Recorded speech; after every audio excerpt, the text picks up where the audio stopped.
Boa noite, igreja.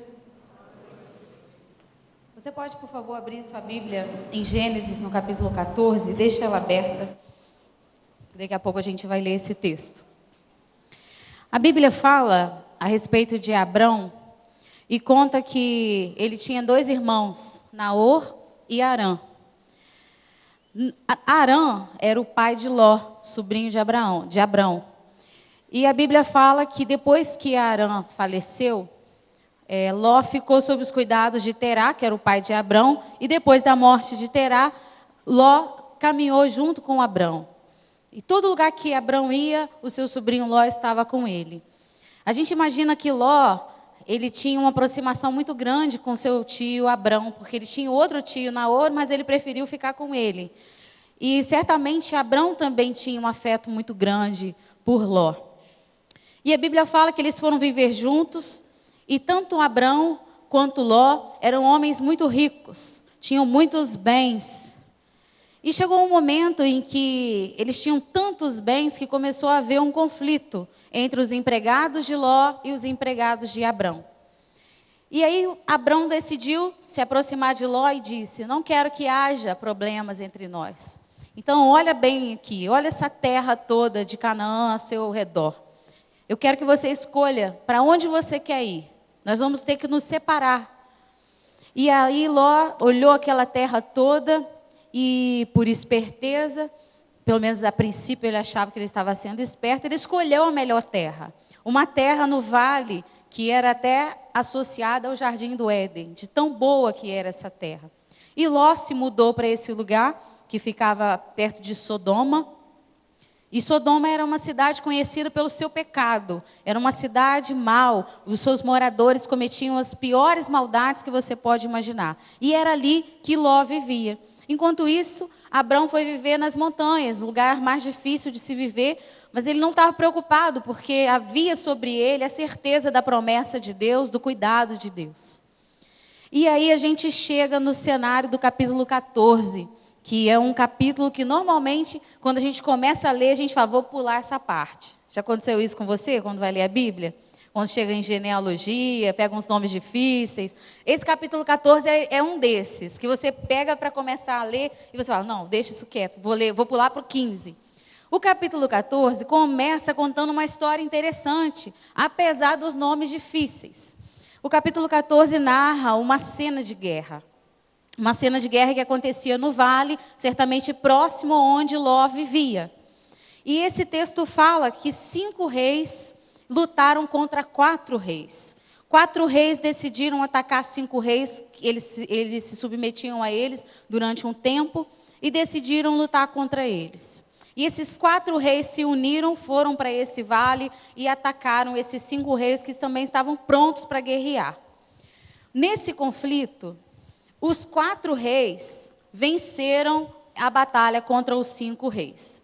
E desses 5 reis que perderam, estava o rei de Sodoma, que era o lugar onde Ló vivia. Com isso, a situação não ficou boa para Ló, para o sobrinho de Abrão. E o que a Bíblia fala que aconteceu? É isso aí que a gente vai ler no capítulo 14, versículos 11 até o 16. Diz assim: os vencedores saquearam os bens de Sodoma e de Gomorra, e todo o seu mantimento, e partiram. Levaram também Ló, sobrinho de Abrão, e os bens que ele possuía, visto que morava em Sodoma. Mas alguém que tinha escapado veio e relatou tudo a Abrão, o hebreu, que vivia próximo aos carvalhos de Mamre, o amorreu.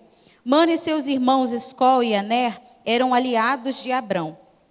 Quando Abrão ouviu que seu parente fora levado prisioneiro, mandou convocar os 318 homens treinados, nascidos em sua casa, e saiu em perseguição aos inimigos até Dan.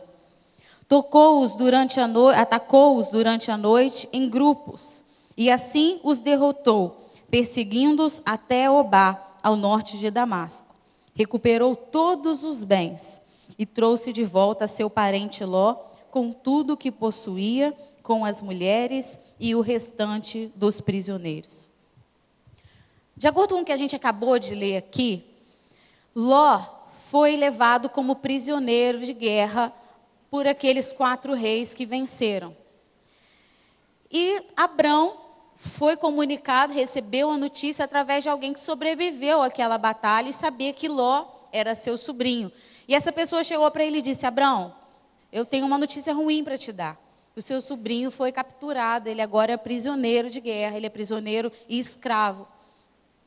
E Abrão, eu imagino que ele tenha ficado muito triste com essa notícia. Se você se colocar no lugar dele, imagine que alguém chega para você e diz que o seu sobrinho foi sequestrado, ou que seu filho foi sequestrado, ou que alguém que você ama muito foi sequestrado e se tornou prisioneiro.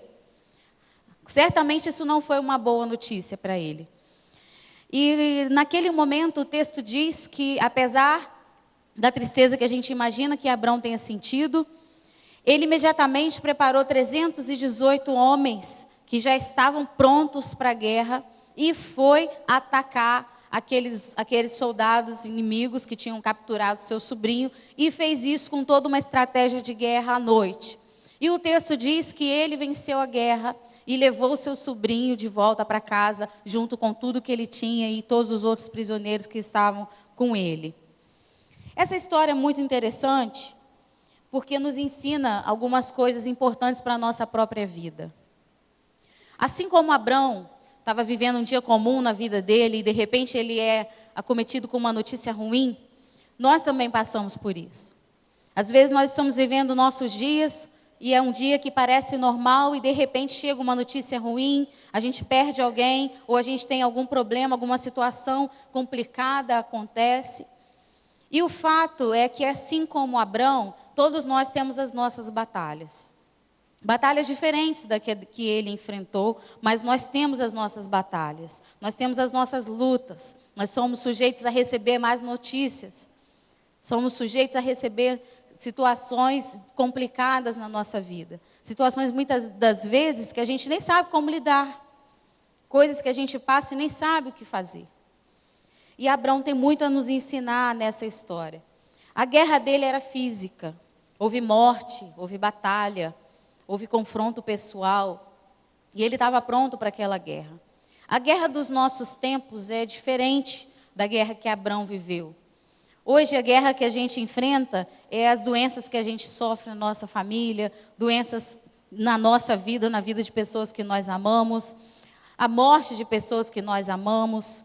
As nossas guerras são a ansiedade, que é o mal do século, está superando a depressão. A gente sofre por causa de desemprego, a gente sofre por causa da luta para sustentar a nossa família, principalmente nesses tempos de hoje, em que a situação financeira do Brasil está tão complicada. As nossas batalhas também são contra o pecado, que todos os dias bate na nossa porta e quer nos afastar de Deus. Com as nossas fraquezas pessoais, com tudo aquilo que nos afasta do Senhor e da vontade dEle. A nossa guerra é com a nossa mente, que muitas vezes pensa coisas que não deveria pensar e nos leva para a direção errada. A nossa batalha é com problemas familiares, problemas de casamento, problemas com filhos, problemas de relacionamento de modo geral, medo do futuro. Essas são as nossas batalhas de hoje. Esses são os nossos conflitos. Essas são as guerras que a gente vive todo o tempo, desde que a gente nasce até a hora que a gente morre. Esses são os nossos conflitos de hoje. E como que a gente deve aprender a lidar com essas guerras? Como que a gente deve lidar com esses problemas, com essas batalhas na nossa vida? Como que a gente lida com essas guerras que tantas vezes roubam o nosso sono e nos levam ao cansaço extremo, à exaustão, nos deixam muitas vezes paralisados, perdidos? Como lidar com isso? Porque a questão aqui não é se a guerra chegar, mas quando a guerra vai chegar. Porque ela chega. Se você não está no meio de uma guerra, certamente você vai estar no futuro. Porque a nossa vida é desse jeito, cheio de problemas, cheio de dificuldades, de decepção, de lutas. E a gente precisa lidar com isso. E por conta desse contexto real que nós vivemos, de guerra, de batalha, de problemas, Abrão tem muito a nos ensinar nesse trecho tão simples da palavra de Deus, que muitas vezes a gente nem observa quando lê Gênesis. O texto diz que assim como Abraão, eu interpreto isso, que assim como Abraão, todos nós temos a nossa luta. E de acordo com a história, nós precisamos de pelo menos 2 atitudes, das quais Abrão teve, que a gente pode também aplicar na nossa vida para vencer as nossas guerras, para vencer as batalhas da nossa vida. A história de Abrão nos ensina que diante das guerras, das dificuldades, das lutas que a gente enfrenta na nossa vida, primeiro a gente precisa fazer a nossa parte. No versículo 14, diz que Abrão, ele mandou convocar 318 homens treinados, nascidos na sua casa. O interessante, que conflita com isso, é que Abrão era conhecido como um homem de paz. E ele era tanto um homem de paz, que a Bíblia fala que Isaac, o seu filho, também era um homem de paz. Certamente porque aprendeu no convívio com ele. E essa marca de Abrão era tão forte, que o próprio filho aprendeu com ele a também ser um homem de paz. Mas apesar de ser um homem de paz, Abrão tinha 318 soldados à sua disposição, treinados de acordo com o texto, na sua casa, treinados ali no seu convívio, homens que estavam ali para servi-lo. Não parece estranho, contraditório, um homem de paz ter um exército pronto para guerrear à sua disposição? Não é contraditório, porque apesar de Abrão ser um homem de paz, ele sabia, ele conhecia os conflitos da sua época. E ele sabia que ele precisava estar pronto para lidar com os conflitos da sua época. Abrão era seminômade, ele vivia viajando, mudando de um lugar para outro, vivendo em tendas. E de tempos em tempos, ele tinha vizinhos diferentes. E normalmente esses vizinhos eram pessoas que não temiam a Deus. E ele precisava tomar certos cuidados. E muitas vezes, para sobreviver, era necessário a guerra. E Abrão sabia das necessidades do seu tempo. Ele sabia das suas lutas. E ele sabia que ele precisava ter esse exército. Então, além de ser um homem de paz, ele era um homem precavido. Um homem que sabia como se preparar para as lutas, para as dificuldades do seu tempo. Então, Abrão estava preparado para as dificuldades comuns. Então, não é nada de estranho um homem de paz ter um exército. Quando a luta apareceu na porta dele, quando a guerra surgiu, quando a má notícia surgiu, Abrão não foi pego de surpresa. Quando alguém chegou para ele e disse, o seu sobrinho agora é prisioneiro, ele sabia o que fazer. Ele estava pronto para lidar com aquela situação, ele estava preparado para lidar com aquele problema. E Abrão nos ensina que assim como ele estava preparado para lidar com as batalhas da vida dele, nós também precisamos estar preparados para as nossas batalhas. Mas como nós vamos lidar com elas? Como nós vamos lidar com as guerras, com as batalhas que nós enfrentamos? Como nós vamos lidar com os dias ruins, com as dificuldades, com as más notícias que chegam à nossa porta? A Bíblia nos diz e nos dá várias orientações a respeito disso. Nos mostra o caminho de como a gente pode vencer as guerras que surgem diante de nós todos os dias. E o fato de nós estarmos vivendo uma guerra é tão real que em 2 Timóteo, Paulo disse o seguinte: suporte comigo os meus sofrimentos como bom soldado de Cristo. Suporte comigo os meus sofrimentos como bom soldado de Cristo. Paulo sabia muito bem o que era enfrentar guerras pessoais. Paulo sabia muito bem como era enfrentar dificuldades, lutas. E ele sabia que, assim como ele, nós também precisávamos ser soldados de Cristo. Nós precisávamos nos portar como quem está sempre diante de uma guerra, como quem está sempre diante de uma batalha e prontos para lutar essa batalha, para guerrear essa batalha, mas como soldado de Cristo. Efésios 6:12 confirma o caminho ou a origem dessa batalha. Efésios 6:12 diz que a nossa luta não é contra seres humanos, mas contra poderes e autoridades, contra dominadores deste mundo de trevas, contra forças espirituais do mal. Muitas vezes nós temos conflitos com pessoas, e certamente o inimigo usa pessoas para nos causar mal, para nos tirar do eixo, para nos afligir. Mas o fato é que as pessoas com as quais nós lutamos não são verdadeiramente os nossos inimigos. De acordo com Efésios 6:12, a nossa luta não é com pessoas. O seu inimigo não está exatamente ao seu lado. A nossa luta é contra seres espirituais, contra forças espirituais do mal. Isso mostra para nós o nível da nossa guerra. Isso mostra para nós que a nossa guerra é invisível. Nós vivemos uma guerra espiritual constantemente ao nosso redor. Agora, como que eu posso me preparar para uma guerra que eu não posso ver? Como eu posso me preparar para uma guerra invisível? Abrão sabia contra quem ele ia lutar. Ele sabia que ele ia atacar um exército, ele tinha uma estratégia, ele soube como chegar e como atacar na hora certa. Mas e nós? Como nós vamos encarar as dificuldades que batem à nossa porta todos os dias? As tentações, os problemas, as lutas.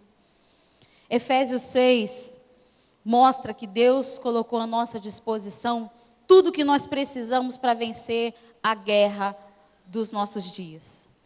Efésios 6 é a confirmação de que a nossa batalha não é contra seres humanos, mas contra forças espirituais do mal. E Deus coloca à nossa disposição armas que são exatamente o que nós precisamos para vencer as guerras, as lutas da nossa vida nos tempos de hoje. Efésios começa apresentando a primeira arma que Deus coloca à nossa disposição. É o cinturão da verdade. O cinturão da verdade era um cinto que ficava na cintura do soldado. E o cinto servia para sustentar a armadura, para sustentar a roupa do soldado. E o cinto cerca de frente e de trás, protegendo, sustentando o soldado. E a marca desse cinto espiritual que Deus coloca à nossa disposição é a verdade. De acordo com isso, se eu quero vencer as batalhas da minha vida, as tentações, as lutas da minha vida, eu preciso, como cristão, ser verdadeiro. O inimigo vai colocar lutas na minha vida, situações na minha vida, para que eu minta, para que eu seja desonesto, para que eu engane as pessoas, para que eu tire vantagem das pessoas. Mas o texto diz que eu só vou vencer as batalhas da minha vida se eu for verdadeiro, se eu for honesto, se eu for sincero, íntegro diante de Deus. Então, a primeira receita para você viver, a primeira dica dessa arma que você recebe de Deus, não basta ser um cinto, ele é um cinto baseado na verdade. Se você quer vencer as suas lutas, se você quer vencer as tentações, seja verdadeiro com você mesmo, seja verdadeiro com Deus, seja verdadeiro com as pessoas ao seu redor. A verdade é a base para você vencer as guerras da sua vida. A segunda arma que Efésios nos oferece é a couraça da justiça. A couraça é a parte da armadura do soldado que cobria daqui até aqui, até o lugar do cinto. E protegia tanto a parte da frente quanto a parte de trás do soldado. E a couraça servia para proteger os órgãos vitais, o pulmão, o coração, órgãos vitais. Só que o texto diz que essa couraça era a couraça da justiça. Quando eu vejo isso, eu entendo que Deus quer que eu vista essa couraça, essa proteção que vai guardar os órgãos vitais, e principalmente quando a gente pensa no coração, que a gente entende que é a fonte de sentimentos, que é a fonte de emoção, que a gente precisa estar protegido com justiça. Nas nossas lutas, muitas vezes nós vamos ser tentados a tirar vantagem em cima de pessoas, mas Deus deseja que nós sejamos justos. Nós só vamos vencer as guerras da nossa vida se nós formos justos, se nós buscarmos a justiça de Deus e aplicarmos a justiça de Deus nos nossos relacionamentos. Então seja verdadeiro, seja honesto, seja íntegro, mas seja também justo. A justiça vai nos ajudar a vencer as batalhas da vida. A terceira arma é a sandália da preparação, da pregação do Evangelho da Paz.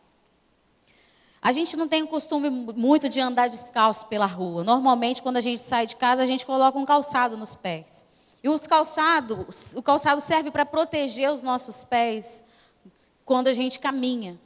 E se você estiver caminhando sem um calçado, principalmente se você estiver num terreno pedregoso, ou num lugar difícil de andar, se você estiver descalço, você não vai conseguir caminhar por muito tempo.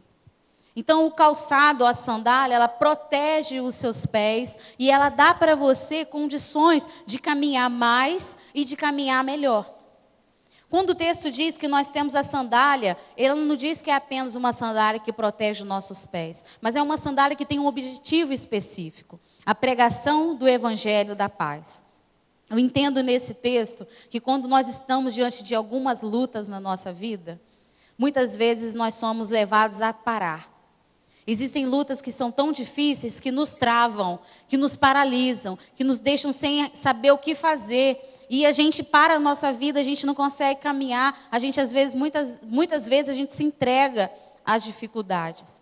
E esse texto diz que eu preciso usar essa sandália que Deus me dá, da pregação do evangelho da paz. Eu entendo que quando eu estou lutando, quando eu estou na guerra, mesmo que eu tenha vontade de parar, eu não posso parar. Eu preciso calçar a sandália da pregação do evangelho. Eu preciso continuar caminhando enquanto eu passo pela guerra. Eu preciso continuar caminhando enquanto eu luto. E eu preciso fazer isso pregando o evangelho da paz. Isso significa que mesmo que você esteja num momento difícil da sua vida, em que você esteja sendo tentado, em que você esteja sofrendo, passando por dificuldades, você não pode parar. Você não pode parar de anunciar Jesus às pessoas. Você não pode parar de ser a boca de Deus para as pessoas. Você não pode parar de ser a imagem de Deus onde você estiver. Quando você continua caminhando, mesmo quando as lutas vêm, você está dizendo, eu creio em Deus. Eu sei que Deus é maior do que os meus problemas. Eu sei que Deus vai me ajudar a superar as dificuldades. E aí você continua caminhando, levando a imagem de Cristo aonde você vai. Porque nós somos representantes de Cristo.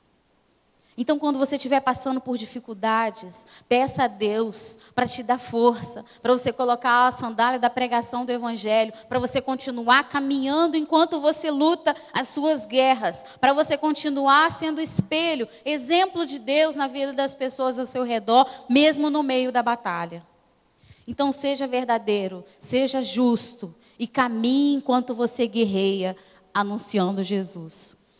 A próxima arma que Deus coloca à nossa disposição é o escudo da fé.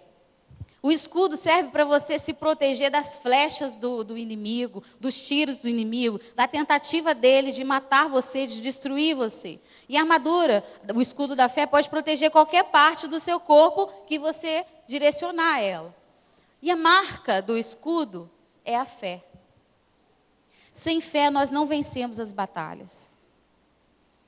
Sem fé, nós vamos olhar para as situações ao nosso redor e vamos pensar, não tem jeito, eu vou desistir. Sem fé, nós vamos desistir do nosso casamento. Sem fé, nós vamos desistir de lutar pelos nossos filhos. Sem fé, nós vamos desistir das pessoas pelas quais nós oramos. Sem fé, nós vamos nos entregar às doenças, às dificuldades da vida. É a fé que nos dá condição de continuar. É a fé que promove esperança no nosso coração e ajuda a gente a viver mais um dia na presença de Deus. Deus sabia o quanto a gente ia precisar da fé. Então, se proteja com a fé. Guarde a sua vida com a fé. Proteja-se dos ataques do inimigo sobre você com a sua fé. Sem a fé, a gente não consegue vencer as lutas. Próxima arma que Deus nos oferece é o capacete da salvação. O capacete ele é usado na sua cabeça e ele protege a sua mente dos ataques do inimigo. Nós estamos falando de armas espirituais. E o texto diz que o capacete é o capacete da salvação. A gente tem que entender que a nossa mente é o alvo principal de ataque do inimigo. Porque tudo começa na mente. Tudo é gerado por um pensamento que vem na sua cabeça e você decide o que você vai fazer com ele. Ou você vai alimentar e ele vai para o seu coração e você vai viver aquilo, você vai ter uma atitude referente ao que você pensou, ou você vai deletar aquilo, vai mudar de canal, vai pensar em outra coisa. Mas o fato é que o inimigo quer alcançar a nossa mente.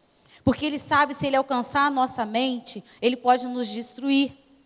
E o texto diz que o capacete que Deus nos oferece é o capacete da salvação. A salvação deve proteger a sua mente. Quando eu coloco o capacete da salvação, eu estou pedindo a Deus que me ajude a ter a mente de quem é salvo. Me ajude a pensar como quem é salvo.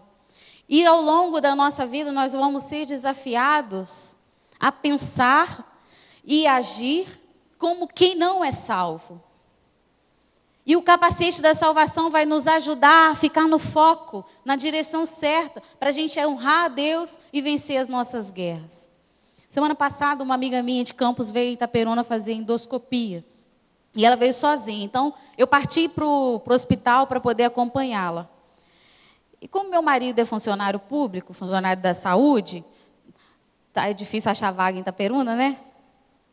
Aí lá no PU está escrito assim, vaga de funcionários. Já viram, né? Lá naquele estacionamento do PU. Eu falei, meu marido é funcionário da saúde, vou botar meu carro aqui. Já fiz isso várias vezes. E aí coloquei meu carro ali e fui para o hospital socorrer minha amiga. Quando eu voltei, tinha um carro estacionado ao lado do meu. Literalmente ao lado, colado no meu. Alguém simplesmente estacionou o carro colado com o meu. E foi embora. E aí, meu primeiro momento, quando eu olhei aquilo, eu levei um choque. Eu tirei fotos, tem 4 fotos no meu celular, vou guardar para a posteridade. Eu olhei aquilo e falei, como que eu vou tirar esse carro daqui? Primeiro que não tinha como eu entrar no carro, porque ele fechou, ele encostou no meu carro, no lado do motorista. O que eu fiz? A babá da Sofia estava comigo, a Sofia também, e a babá da Sofia falou assim, seu carro tem seguro, né? Ela já estava toda preocupada. Falei, calma, calma. Dobrei o retrovisor do carro do cara, entrei pela porta do carona, no meu, e fui fazer altas manobras para tirar o carro dali. Deus me deu muita calma naquela hora, eu consegui tirar o carro intacto, apesar do carro do cara estar grudado no meu, subi no meu fio, fiz altas manobras. Cheguei à conclusão de que eu sou uma ótima motorista. Hã? Humilde, muito humilde. Só que quando eu consegui tirar o carro, me veio uma ideia na cabeça assim, vou furar os 4 pneus do carro desse cara. Para ele aprender a estacionar. Poxa vida! Como é que você encosta o carro no outro? Encosta mesmo, literalmente. Vou furar os 4 pneus. Aí depois eu falei, não. Capacete da salvação. Mente de quem... Vou furar um só. Não. Capacete da salvação. Mente de quem é salvo. Jesus furaria os 4 pneus ou um pneu do cara? Não. Aí eu comecei a orar, Senhor, me perdoa, né, por ter pensado isso. Eu consegui tirar o carro, meu carro nem arranhou. Glória a Deus. Aí eu falei, Senhor, por que esse cara fez isso? Eu não sei se foi Deus que falou comigo, mas eu senti assim... Esse cara recebeu uma notícia muito ruim, tipo que Abraão recebeu. E tinha alguém morrendo da família dele ali, ele chegou e jogou o carro no estacionamento e foi embora. Então eu fui orar pelo cara para Deus ajudar ele. Como é que muda, né?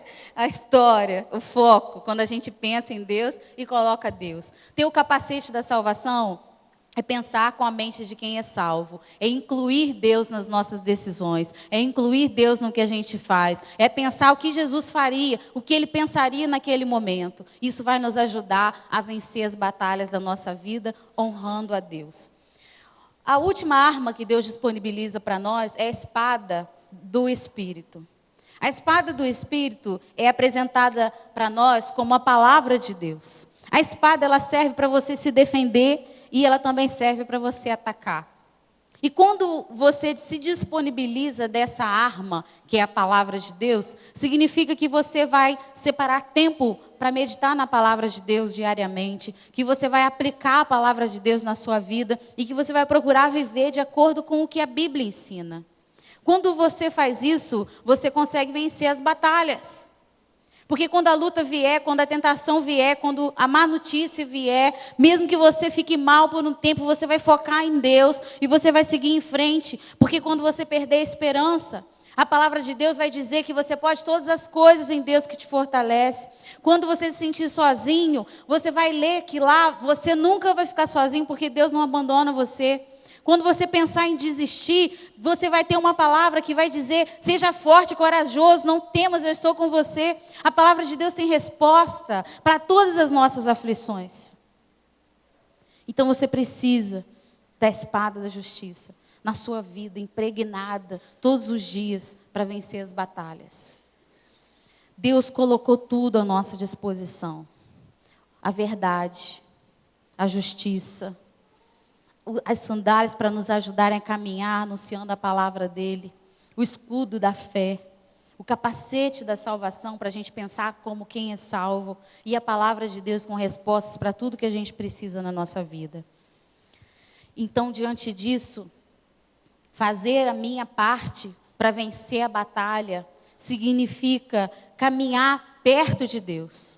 Quanto mais perto de Deus eu tiver, mais condições eu vou ter para vencer as minhas batalhas. Vencer as minhas batalhas significa ouvir a voz e a direção de Deus para a minha vida, mesmo se essa voz for contra a minha vontade. Vencer minhas batalhas significa deixar minha vontade em segundo plano para fazer a vontade de Deus. Vencer as minhas batalhas é estar envolvido com as coisas de Deus em todo o tempo da minha vida, porque assim eu glorifico a Deus e recebo dele força e condição para vencer as batalhas. Diante disso, eu te pergunto: você está pronto para vencer as batalhas? Você tem usado as armas que Deus colocou à sua disposição para vencer as guerras da sua vida? Deus não quer que essas armas fiquem na prateleira. Deus não quer que elas fiquem tomando poeira na sua vida. E Deus quer que você as use. Deus quer que nós coloquemos em prática as armas que Ele colocou à nossa disposição para sermos vencedores nas nossas guerras, para sermos vencedores nas nossas batalhas. Então, diante das guerras da vida, primeiro, faça a sua parte, se aproximando de Deus e usufruindo das armas que Ele colocou à nossa disposição. Diante das guerras da vida, em segundo lugar, deixe os resultados com Deus. O versículo 20 diz o seguinte, capítulo 14 de Gênesis, versículo 20. E bendito seja o Deus Altíssimo, que entregou seus inimigos em suas mãos. Abrão saiu com 318 homens. Ele estava preparado, ele tinha feito a sua parte, ele estava pronto para lidar com aquela guerra. Mas isso não era o suficiente. Ele precisava da ajuda de Deus. E o texto diz que quem deu a vitória a Abrão não foram os 318 soldados que ele havia preparado na sua casa. Quem deu a vitória a Abrão foi o próprio Deus. E o interessante é que Abrão foi lutar contra o exército de 4 reis. Certamente um exército muito maior do que o dele.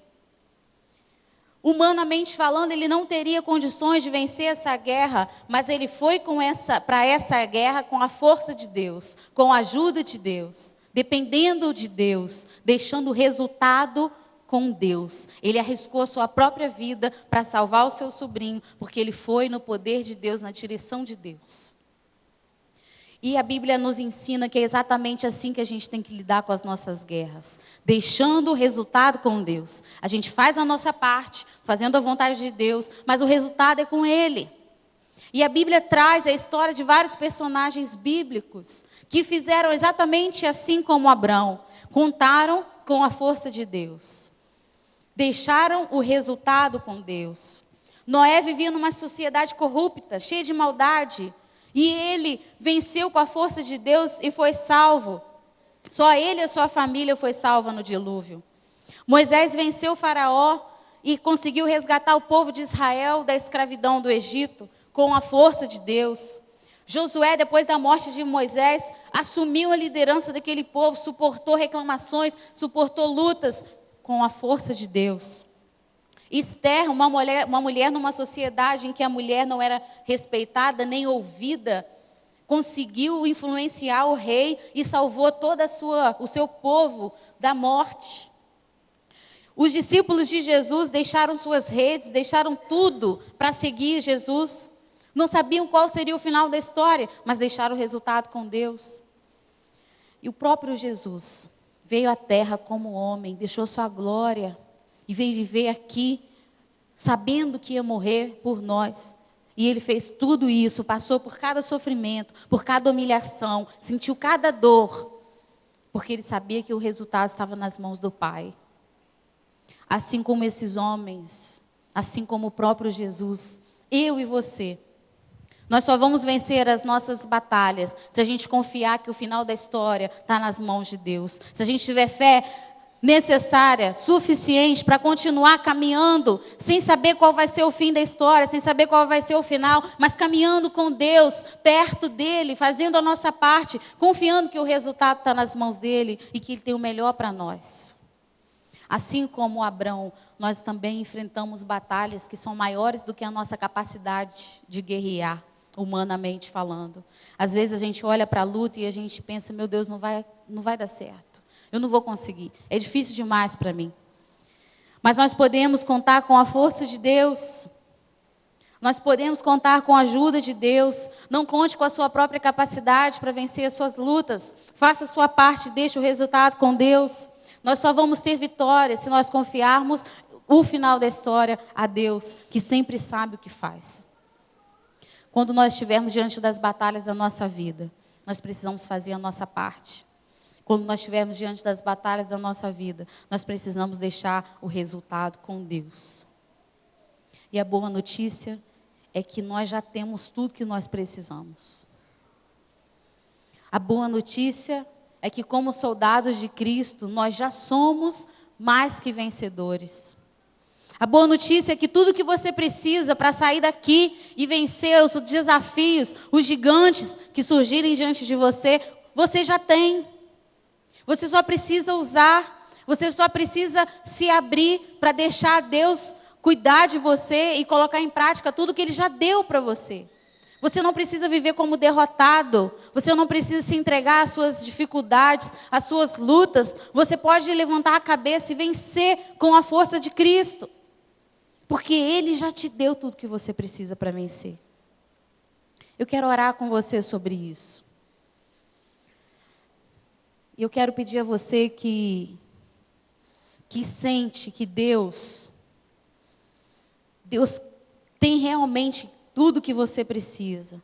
E que você quer tomar posse disso agora, a partir de hoje, sair daqui como um soldado valente, pronto para guerrear, dizendo, Deus, eu quero todas essas armas que o Senhor tem para mim, porque eu quero ser vitorioso. Se você sente que Deus quer te dar essas armas, e você sente que você quer usar essas armas, e sair daqui como um valente guerreiro, eu queria desafiar você a ficar de pé. Num ato de fé, recebendo essa armadura de Deus, recebendo essas bênçãos de Deus que Ele tem disponível para a sua vida. E nós vamos orar para que o Senhor nos dê coragem para colocarmos isso em prática quando a guerra chegar. Não duvide, você tem tudo o que você precisa para ser um vencedor. Você tem tudo o que você precisa para vencer as guerras da sua vida, para vencer as batalhas da sua vida, para vencer os desafios que batem na sua porta. Deus é maior do que tudo isso. E Ele pode, e Ele quer te dar todas essas armas, está à sua disposição. Receba do Senhor. Deus, nós te louvamos, te agradecemos, porque o Senhor é tão bom, o Senhor é fiel, o Senhor tem tudo o que nós precisamos. O Senhor permite que nós passemos por batalhas, o Senhor permite que nós passemos por lutas, mas o Senhor também nos dá todas as armas que nós precisamos para guerrear. Ao seu lado, Deus, nós vencemos, somos mais que vencedores. Nós queremos colocar diante do Senhor as nossas lutas, o nosso coração, o nosso desejo de ver o Senhor agindo na nossa vida. E pela fé, Deus, nós cremos e recebemos do Senhor essas armas que o Senhor tem para nós. Te agradecendo, Deus, pela tua fidelidade, pelo teu amor, pelo zelo, pelo cuidado que o Senhor tem por nós. O Senhor nunca nos deixa sozinhos. O Senhor nunca nos abandona. O Senhor que venceu a guerra com Abrão é o mesmo Deus que vence a guerra conosco. É o mesmo Deus que peleja por nós, que vai conosco, que nos ajuda a enfrentar os desafios da nossa vida e que nos faz cada dia mais que vencedores. Obrigada por isso, Senhor. Nos ajude a ter coragem para sairmos daqui hoje como valentes, guerreiros, soldados de Cristo, vestindo a tua armadura e crendo que o Senhor vai nos dar coragem para usar. em nome de Jesus. Amém.